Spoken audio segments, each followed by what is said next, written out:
जय हिंद दोस्तों, कैसे हैं आप सभी। मैं आ गया हूं आपकी सेकंड वीडियो आज की ही लेकर। आज की दूसरी वीडियो ले रहा हूं मैं आपकी दूसरी क्लास आपकी आज मिलूंगा ज्योग्राफी की। आज से हम ज्योग्राफी भी शुरू करेंगे। जैसा मेरे रजत सर से बात हुई है वो ये हुई है कि शुरू के 3 दिन वो इंडियन इकोनॉमिक आपको पढ़ाएंगे और लास्ट के 3 दिन आपको ज्योग्राफी पढ़ाऊंगा, ठीक है ना। अब आपकी आज की जो ज्योग्राफी क्लास है, पहले तो हम बेसिक से वही सिलेबस डिस्कस करेंगे, उसके बाद हम आगे की बात करेंगे। सिलेबस डिस्कस करने के बाद हम आज का क्लास पढ़ेंगे। जल्दी से सिलेबस देख लेते हैं। भारत एवं विश्व का भौतिक भूगोल। देखिए ज़्यादा कुछ नहीं है, भारत का जैसे भूगोल कहता है तो पूरा का पूरा भारत आ गया, विश्व के भूगोल में पूरा का पूरा विश्व आ गया। लेकिन आपको पढ़ना क्या है, ये बहुत अच्छे तरीके से यहाँ एक्सप्लेन कर रखा है। क्या एक्सप्लेन कर रखा है कि भाई आपको नदियाँ और नदियों की घाटी, यानी आपको रिवर्स पढ़नी है और रिवर्स की जो वैली है उनको पढ़ना है। भूजल संसाधन यानी भूमि का जो जल है उनके संसाधन पढ़ने हैं। पर्वत, पहाड़ियाँ और हिमंत पढ़ने हैं। मरुस्थल और शुष्क क्षेत्र, जो आपके सीधे सीधे कहने का मतलब रेगिस्तान आपके पढ़ने हैं। वन आपको पढ़ने हैं। खनिज संसाधन यानी विशेषकर भारत में, ये दे रखी है लाइन उसमें कि विशेषकर भारत में जो आपके क्या है खनिज संसाधन है उनको आप पढ़ेंगे। तो इसके लिए मेरी अभी सर से थोड़ी देर पहले बात हो रही थी, डिस्कस हो रहा था कि ये जो है आपका कैसे कराया जाएगा, तो उन्होंने कुछ आइडियाज बताए हैं। देखते हैं जब इस चैप्टर पर पहुंचेंगे तो आपको उस हिसाब से हम कराएंगे।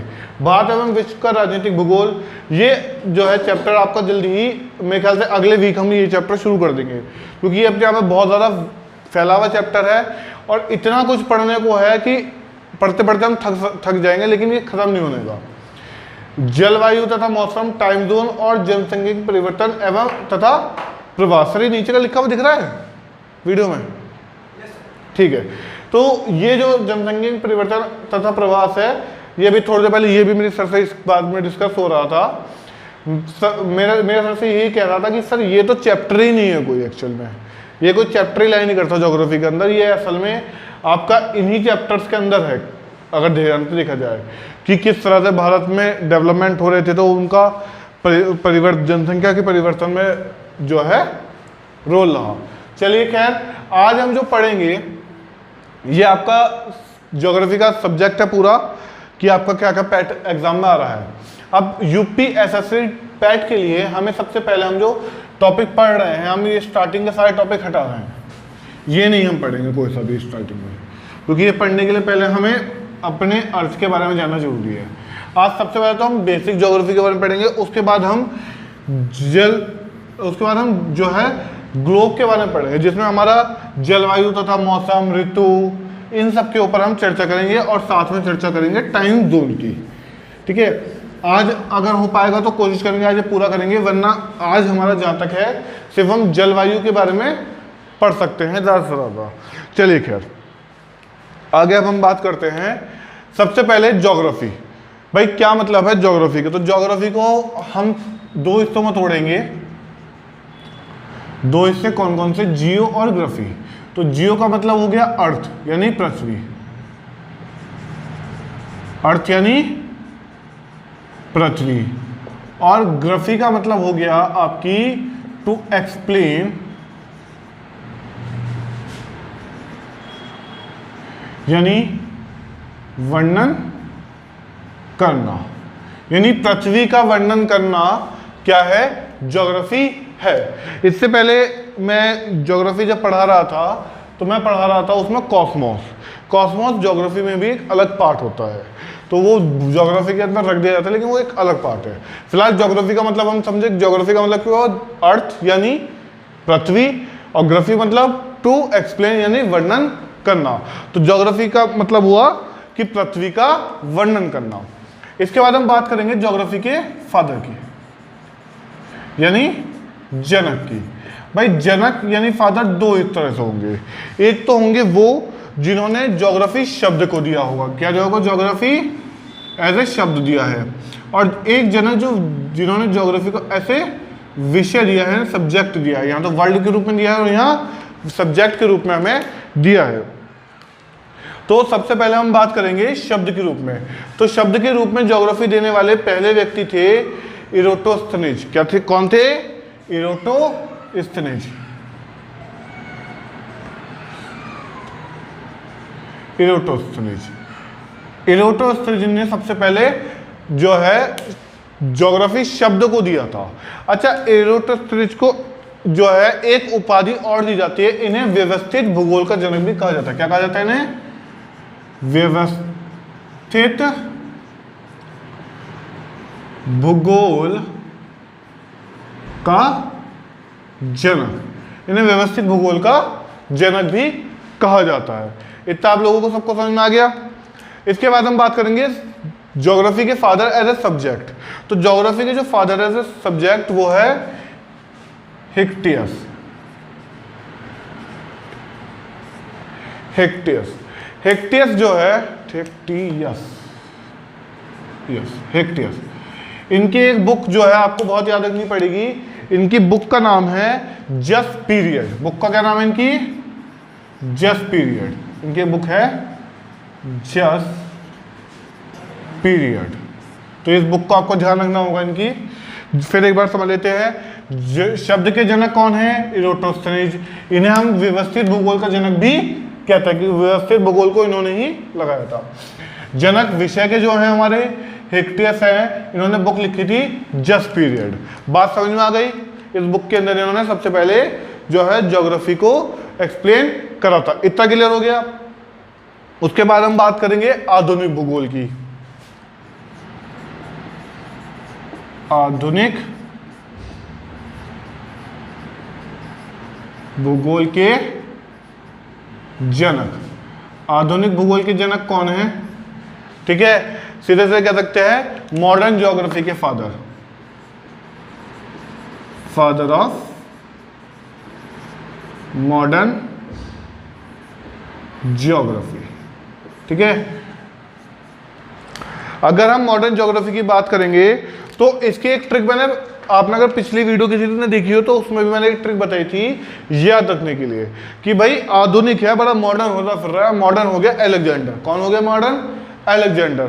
तो हम यहां से अलेक्जेंडर के नाम से इसे याद रखेंगे, अलेक्जेंडर वान हेम्बोल्ट। अलेक्जेंडर वान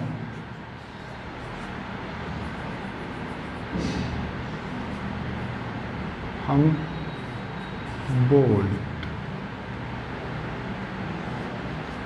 अलेक्जेंडर वान हेम्बोल्ट।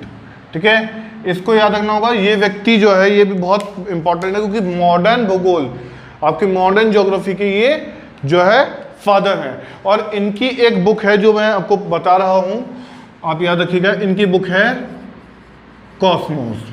ये कुछ ऐसे पॉइंट है, आप वैसे कुछ बच्चे सोच रहे होंगे कि सर ये पॉइंट क्यों पढ़ा रहे हो, ये तो कोई सिलेबस में नहीं है। ऐसा कुछ नहीं है, ये वो पॉइंट होते हैं जो ज्योग्राफी की शुरुआत होती है। ज्योग्राफी की शुरुआत इन्हीं पॉइंट से होती है और इन्हीं पॉइंट्स को लेकर हम ज्योग्राफी को समझेंगे। ठीक है, ये वो पॉइंट होता है कि जहां ज्योग्राफी की बात होगी तो इन पॉइंट्स में से क्वेश्चन बनने का सीधा सीधा मतलब है। ये एक एक मार्क्स से क्वेश्चन ऐसे आते हैं चुटकियों में। ये जिसको याद है वो कर देगा, जिसको याद नहीं है वो छोड़ देगा। ठीक है ना, वो गलत आंसर फिर तुक्का बिठाने की कोशिश करेगा। तो आपको मैंने क्या बताया, फादर जो है शब्द के इरोटोस्थनीज, जिन्होंने व्यवस्थित भूगोल का जनक भी कहा जाता है। फादर विषय के जो है इसके सब्जेक्ट के हिक्टियस, जिनकी आपको याद रखनी है जस्ट पीरियड। आधुनिक भूगोल के जनक यानी father of modern geography Alexander von Humboldt. ठीक है, अलेक्जेंडर वान हेम्बोल्ट में आपको एक चीज ध्यान रखनी है, इनकी बुक रहेगी कॉस्मोस। ठीक है, अब बात करते हैं मानव भूगोल के जनक। मानव भूगोल के जनक। ठीक है, मानव भूगोल के जनक जो है वो असल में दो व्यक्ति हैं। ठीक है, दो व्यक्तियों को मानव भूगोल का जनक माना जाता है। ठीक है, पूरा नाम याद रखने की कोई जरूरत नहीं है, आप सिर्फ मोटा मोटा नाम याद रखिए, फ्रेडरिक और कार्ल। फ्रेडरिक और कार्ल, और कार्ल। ठीक है, पूरा नाम कभी आता नहीं है, पूछा जाता नहीं है। आप बस अरे गलती होगी,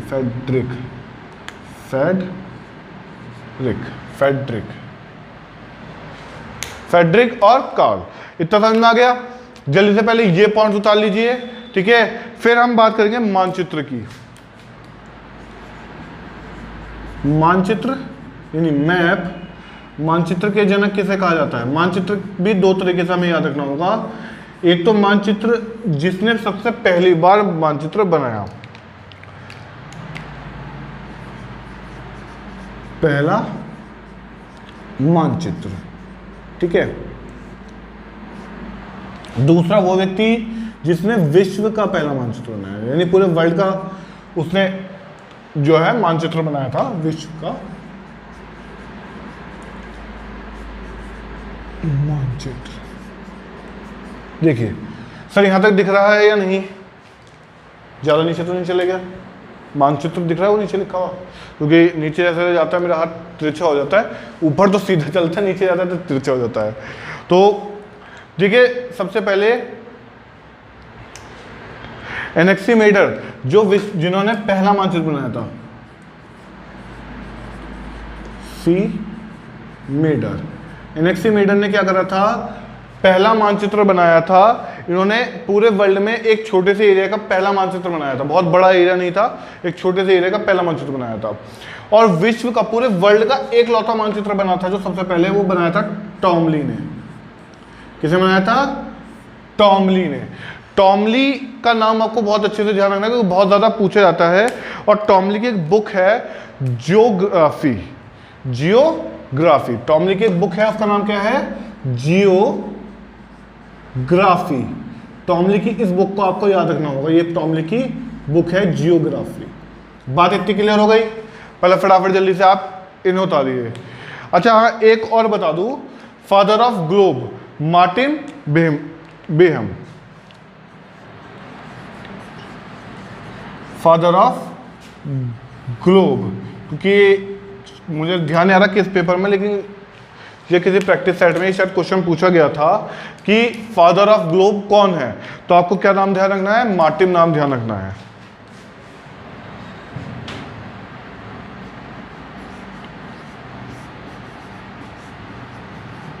मार्टिन बेहम।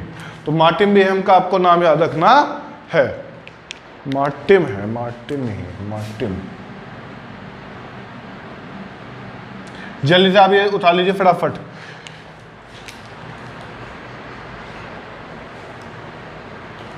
चलिए, आई होप आपने ये उतार लिया होगा। अब हम आगे बढ़ते हैं और आज मैं आपको जो है ग्लोब के बारे में थोड़ा सा पढ़ाऊंगा। और इसी से जो आज मैं आपको पढ़ाऊंगा, आज उसमें दो हिस्से हैं ग्लोब के। एक ग्लोब का हिस्सा हम देखते हैं लैटिट्यूड के अकॉर्डिंग और एक हिस्सा हम देखते हैं लॉन्गिट्यूड के अकॉर्डिंग, यानी देशांतर के अनुसार। एक हिस्सा हम ग्लोब का कैसे देखते हैं? लैटिट्यूड्स यानी अक्षांशों के हिसाब से, और एक हिस्सा हम अर्थ का देखते हैं लॉन्गिट्यूड्स यानी देशांतरों के हिसाब से। तो आज मेरी कोशिश रहेगी कि मैं आपको अक्षांश और देशांतर दोनों ही पढ़ा दूं। समय अगर रहा तो मैं दोनों ही आपको आज पढ़ा दूंगा, बाकी समय के ऊपर रहता है, तो थोड़ा जल्दी जल्दी मैं आपको पढ़ाने की कोशिश करता हूँ। फटाफट जो है मैं एक पहले अर्थ का डायग्राम बनाने की कोशिश करता हूँ। थोड़ा सा गंदा बन गया।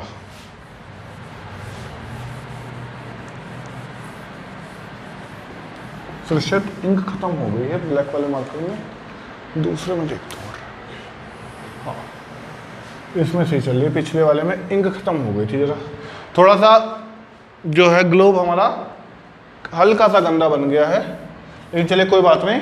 मुझे आपको मेनली समझाना है, वहाँ पे आपका ग्लोब टेस्ट नहीं होना कि ग्लोब कितना अच्छा बनाया है, कितना बेकार बनाया है। वहाँ ये होना है कि आपको पॉइंट्स क्लियर होने चाहिए। चलिए सबसे पहले हमें कुछ पॉइंट जो क्लियर होने चाहिए उनमें से, सर इसको प्लीज़ रिफिल कर दीजिए, ब्लैक वाले इंक रखी होगी यहाँ पे।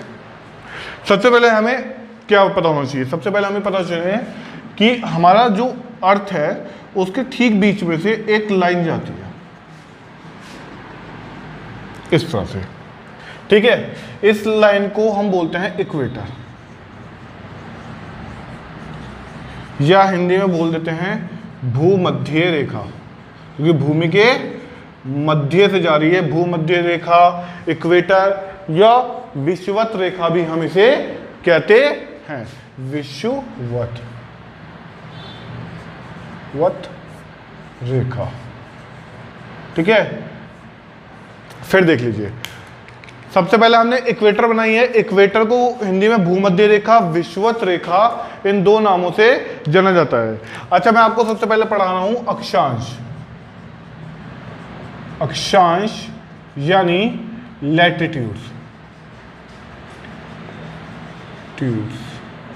ठीक है सर। ओके, यहाँ पे ऐसा नहीं कि स्क्रीन से बाहर चले गया हो, थोड़ा सा चला गया है तो आप प्लीज कैमरा को थोड़ा सा इधर एडजस्ट कर दीजिए, फिलहाल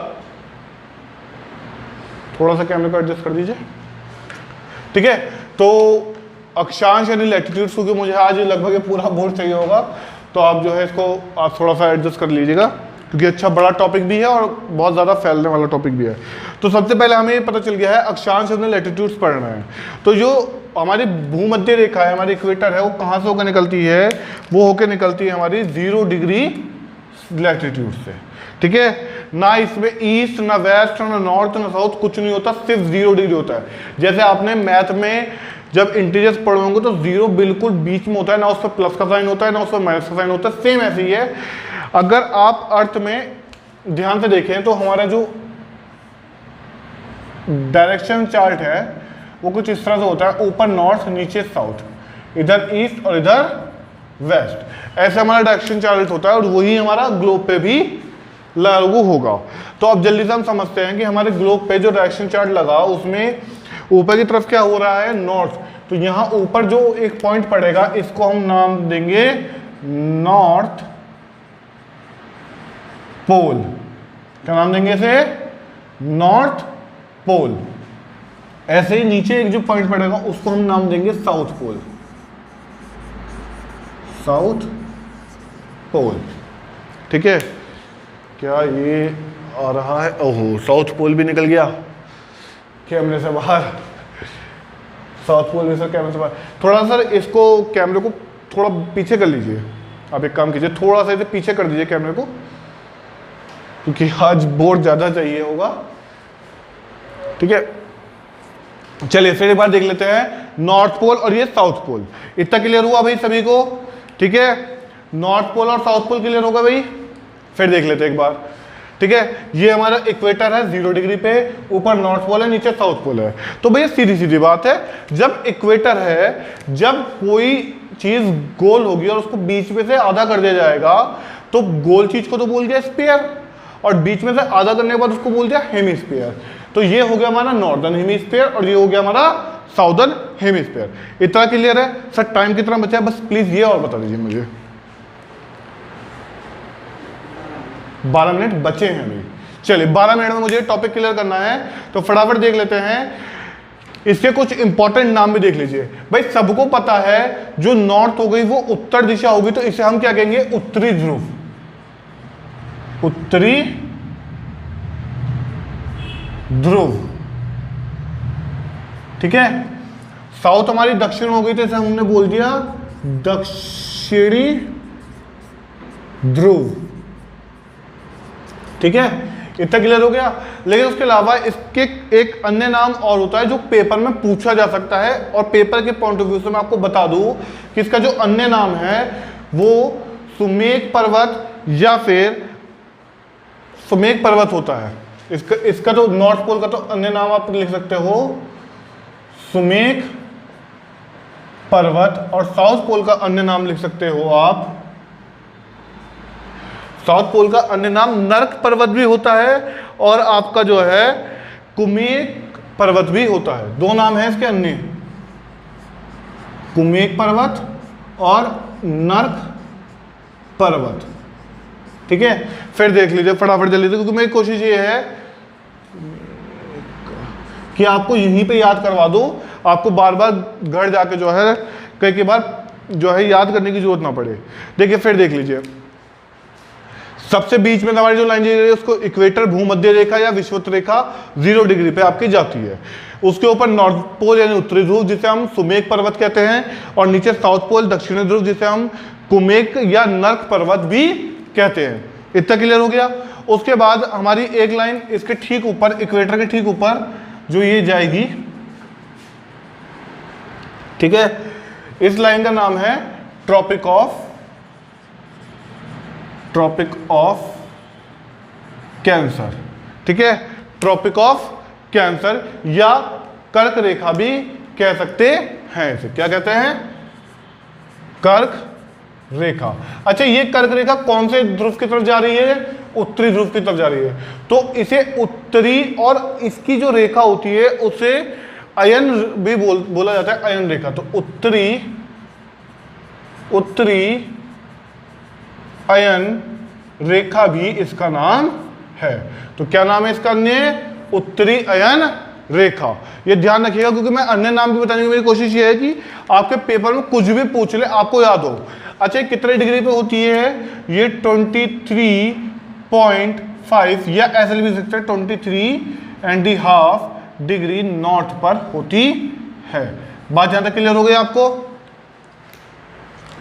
उसके बाद हम आगे बात करेंगे। तो इसके ऊपर ये चलिए नीचे आएगी, पहले इसके ठीक नीचे, इक्वेटर के ठीक नीचे आपकी इस तरह से एक लाइन और जाती है जो दक्षिणी ध्रुव की तरफ बढ़ती है। इसे हम बोलते हैं tropic of Capricorn, tropic of Capricorn या मकर रेखा। अच्छा, अब जैसे ये उत्तर पे गई तो उत्तरी अयन बनी, ठीक है, ये दक्षिण में जाएगी तो दक्षिणी अयन रेखा भी इसे हम कहेंगे। पहले इतना आपको सभी को समझ में आ गया? फिर देख लीजिए, और जैसे ये 23.5 डिग्री नॉर्थ में थी, ये 23.5 डिग्री साउथ में होगी। तो इतना आप सभी को यहां तक क्लियर हो गया होगा, आई होप। सर यहां तक क्लियर आ रहा है? कोई प्रॉब्लम नहीं है यहां तक? चलिए, कितने मिनट और बचे? 8 मिनट में जल्दी से हम इसे खत्म करते हैं, ठीक है। अब आप ध्यान से देखिए, अभी हम अक्षांशों पे चल रहे हैं और अक्षांशों पे हमने 3 अक्षांश पढ़ लिए। अब ऊपर की तरफ हम बढ़ेंगे तो यहाँ पे एक अक्षांश ये आएगा और ऐसे ही यहाँ पर एक अक्षांश ये आएगा। तो इन अक्षांशों को क्या कहेंगे? ये अक्षांश है आपका आर्कटिक सर्कल या फिर आर्कटिक रेखा, और इसे व्रत दोनों ही कहते हैं, क्योंकि एक बिल्कुल गोला घूम जाता है तो इसे व्रत भी कह देते हैं। और नीचे है आपका एंटार्कटिक सर्कल या एंटार्कटिक व्रत।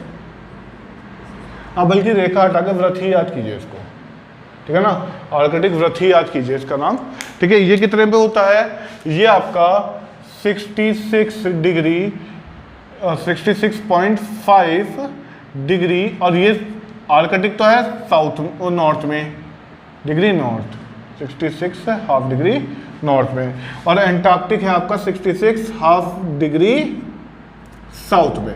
इतना क्लियर हो गया भाई? जल्दी से फटाफट इसका स्क्रीनशॉट ले लीजिए, क्योंकि इतना उतारेंगे तो बहुत ज़्यादा टाइम लग जाएगा। आप इसका स्क्रीनशॉट लेके रख लीजिए ताकि आपको आगे मैं जो बात बताना चाहता हूँ बता सकूँ। इसको आप स्क्रीनशॉट ले लीजिए। सबसे पहले लैटिट्यूड्स में आपको एक चीज़ ध्यान रखनी है कि आपका लैटिट्यूड में बिल्कुल बीच से कौन सी रेखा जा रही है? भूमध्य रेखा यानी विषुवत रेखा, इक्वेटर, ठीक है। इसके ठीक ऊपर से जा रही है आपकी कर्क रेखा, जिसे उत्तरी अयन रेखा या ट्रॉपिक ऑफ कैंसर कहते हैं, जो 23 डिग्री हाफ। अच्छा, डिग्री 23.5 को मैं 1/2 भी लिख सकता हूँ, यहाँ पे भी, यहाँ पे भी, यहाँ पे भी। तो इससे आप घबराइएगा नहीं कि सर ने क्या क्या लिख दिया, ठीक। उसके बाद हमारा tropic of Capricorn 23.5 degree south में जाता है, जिसे हम मकर रेखा या दक्षिणी अयन रेखा भी कहते हैं। इतना आपको क्लियर हो गया? उसके बाद हम ऊपर देखेंगे तो आर्कटिक सर्कल होता है हमारा, आर्कटिक व्रत जिसे हम कहते हैं, 66.5 डिग्री नॉर्थ में। नीचे साउथ में होता है हमारा एंटार्क्टिक सर्कल, जिसे एंटार्क्टिक व्रत भी कहते हैं, 66.5 डिग्री साउथ में। इतना क्लियर हो गया? अब इसके बाद हम बात करेंगे, अभी हमने पोल्स पे बात नहीं की। नॉर्थ पोल हमारे एक्चुअल में नॉर्थ पोल 90 डिग्री नॉर्थ में होता है और साउथ पोल 90 डिग्री साउथ में होता है। इतना आप सभी को क्लियर हो गया? चलिए अब हम यहाँ पे कुछ अन्य महत्वपूर्ण विषयों पे ध्यान देंगे। हमारे अक्षांशों में यहाँ पे मैं लिख रहा हूं अक्षांश। अब देखिए अक्षांशों में हमें कुछ बिंदु याद रखना है, कुछ पॉइंट्स को याद रखना है। सबसे पहले बात, अक्षांश का जो चलन है, जो चाल है, वो कहां से कहां तक होगी। तो अक्षांशों की जो चाल है वो आपकी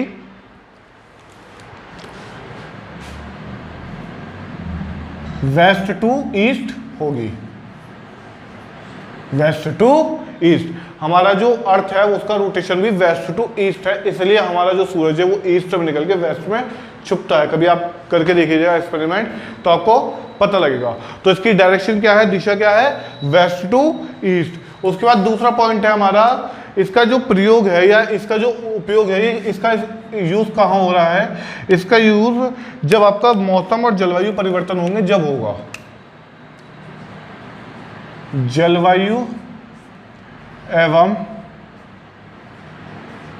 मौसम पर इसका प्रभाव पड़ता है। ठीक है, इतना आप सभी को समझ में आ गया। अब इसके आगे हम बात करेंगे कि इसमें दूरी कितनी होती है, एक अयन से दूसरे अयन के बीच में दूरी कितनी होती है।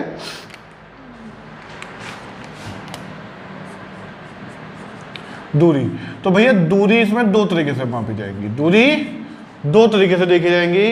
एक तो दूरी देखी जाएगी आपके नाम के अनुसार कि इसको कहेंगे क्या, इसका नाम क्या होगा, और एक दूरी मात्रक के अनुसार देखी जाएगी कि भाई उसकी कितनी यूनिट यहाँ पे यूज हो रही है, किलोमीटर या मीटर में। चलिए, तो इसका जो नाम है, हम इसका नाम बोलते हैं जोन। आपने देखा होगा कटिबंध यानी जोन हम इसका नाम बोलते हैं, जोन या कटिबंध। सर देख लेना इधर वाला पोर्शन कवर हो रहा है या नहीं हो रहा। नहीं हो रहा हो तो कैमरा इधर मूव कर दीजिएगा, है ना। हो गया कवर। चलिए, तो उधर लिख दिया है मैंने। नाम क्या है इसका, इसका जोन या कटिबंध। अब आपका जो है यहाँ पे मात्रक यूनिट के हिसाब से अगर आप देखें तो ये 111 किलोमीटर का एक दूसरे के बीच में गैप होता है। लॉन्गिट्यूड में भी ऐसा ही कुछ गैप है, बस वो दशमलव में और आ जाता है। 111 पॉइंट जो है 3-2 का गैप वहां पे और आ जाता है किलोमीटर में। इतना आप लोगों को सबको समझ में आ गया। इसके बाद जो अक्षांशों की कुल संख्या है, जरा उस पर बात करते हैं। भाई इसके लिए भी हम 3 तरह से बात करेंगे। अक्षांशों की